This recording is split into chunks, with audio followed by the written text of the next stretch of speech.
Dans cette vidéo, on va voir le mot-clé match case qui a été introduit il y a pas mal de temps en Python, qui est très souvent utilisé dans les langages de programmation fonctionnelle comme alternative aux conditions classiques. Ici, tu peux voir qu'on a une fonction getCouleur qui prend en paramètre une couleur qui est une chaîne de caractères et qui renvoie un tuple avec 3 entiers qui correspond à la couleur. Ici, dans le cas où c'est rouge, on renvoie le tuple correspondant et on fait la même chose avec vert et bleu. Ici, si on récupère la couleur rouge, eh bien, ça va nous renvoyer le tuple qui se trouve ici. Alors en soi, ça c'est l'implémentation classique avec des conditions if, elif et else. Mais il existe une autre façon de le faire en utilisant le match case. En gros, le match case, c'est un mot-clé qui a été introduit, si je ne me trompe pas, en 3.10, qui va permettre de faire ce qu'on appelle du pattern matching. En gros, le match case, il va prendre en paramètre une valeur et il va regarder si jamais elle correspond à certaines valeurs. Donc en gros, ici on va utiliser le mot-clé match qui va prendre en paramètre notre couleur, puis on va mettre les deux points qui va nous mettre automatiquement une indentation. Et là, ce qu'on va pouvoir faire, c'est mettre des cases. Donc case, c'est un cas. Et donc dans le cas où couleur, il est rouge, comme ceci, eh bien, on va retourner le tuple 255, 0, 0. Et c'est tout. Maintenant, on va répéter ça, du coup, pour vert et bleu. Donc ici, on va mettre vert et ici, on va mettre bleu. Et on va simplement changer la valeur de notre tuple en conséquence. Et du coup, la dernière chose qu'on va devoir regarder, c'est que ici, si jamais la couleur est différente, eh bien, on va devoir renvoyer une erreur. Dans un match case, pour vérifier un cas différent, donc pour simuler un else, ce qu'on va mettre, c'est case tiré du bas, 2 points, et mettre ici, du coup, notre raise value error en mettant couleur non supportée comme ceci. Et donc là, ce code est équivalent à ce code. Et maintenant, si on le lance, eh bien, on aura encore une fois exactement le même résultat. Alors quel est l'intérêt du match case par rapport aux conditions normales?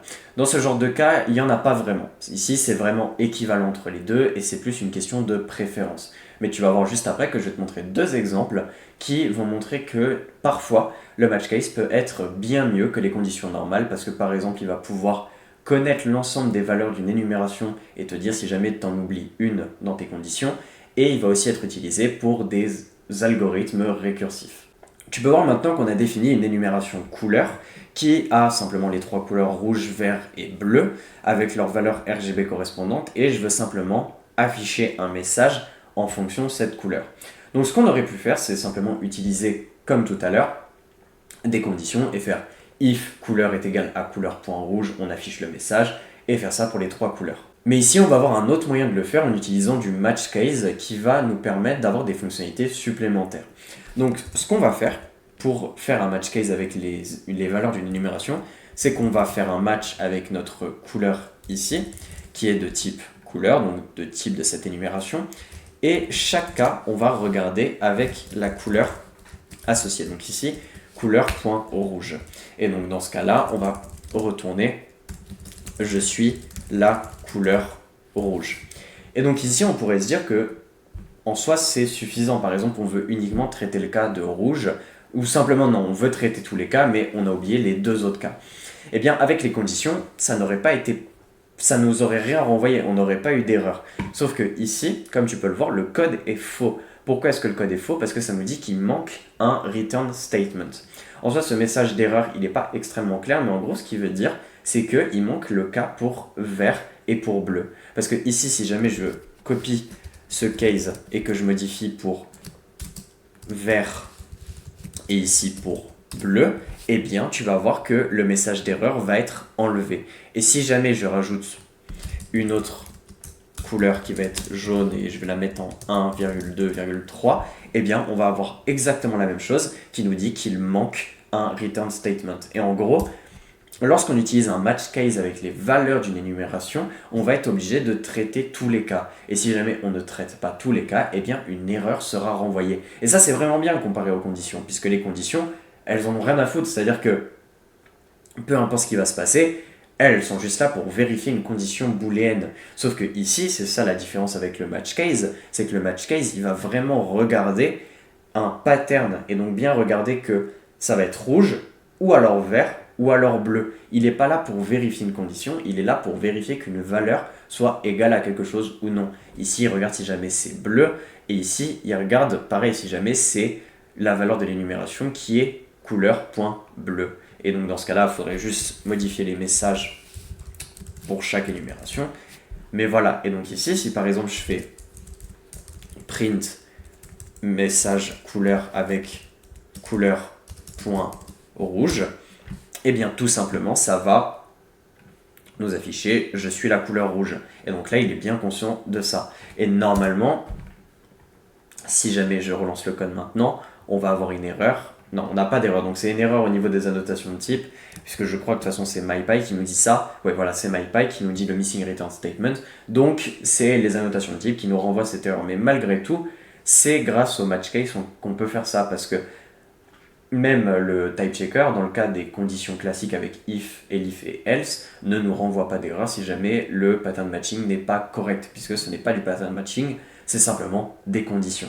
Donc maintenant, pour terminer cette vidéo, j'aimerais réimplémenter la fonction sum en utilisant du pattern matching, parce que c'est comme ça que c'est réellement utilisé en programmation fonctionnelle. En gros, ici, on a notre fonction sum qui va prendre en paramètre notre liste. Ce qu'on va faire pour vérifier, pour calculer la somme, c'est qu'on va faire un match avec notre liste. Donc on va récupérer notre liste et on va vérifier deux choses. On va vérifier le cas où la liste est vide, donc dans le cas où voilà, c'est juste une liste vide. Et dans ce cas-là, on va retourner 0. Et c'est là que ça va être extrêmement important et qu'on ne va pas pouvoir faire ça avec les conditions classiques. C'est que là, on va pouvoir faire un case head, tail, et là, automatiquement, pouvoir faire return somme de head, non, de faire head plus somme de tail, comme ceci.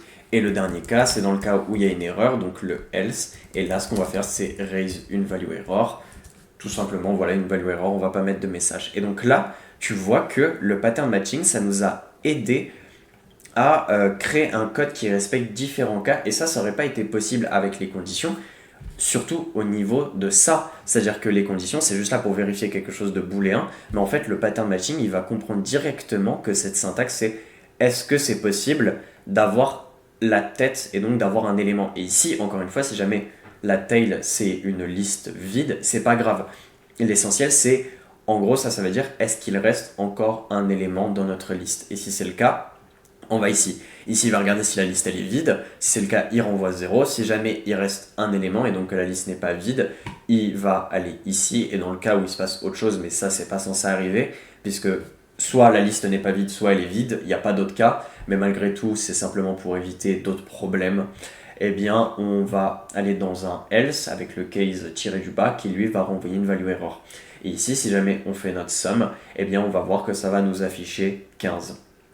Et donc après ça, c'est une question de préférence. C'est-à-dire que ceux qui adorent la programmation fonctionnelle, ils vont trouver que c'est une solution qui est extrêmement élégante, mais ceux qui préfèrent la programmation itérative classique vont dire que c'est mieux d'utiliser une boucle. À vrai dire, même si j'adore la programmation fonctionnelle, je trouve que la solution avec une boucle est simplement plus simple. Mais dans des algorithmes qui vont être plus complexes, eh bien c'est là que la récursivité et le pattern matching vont pouvoir être extrêmement utiles dans un contexte algorithmique, comme ici. Malgré tout, le pattern matching, c'est quand même extrêmement bien pour vérifier les valeurs d'une énumération ou simplement, si tu préfères, comme alternative à des conditions normales. En soi, il n'y a pas de meilleure solution pour le premier cas que je t'ai montré pour retourner la couleur. En soi, le match case dans ce cas-là, ça va être uniquement une question de préférence comparée à des conditions classiques.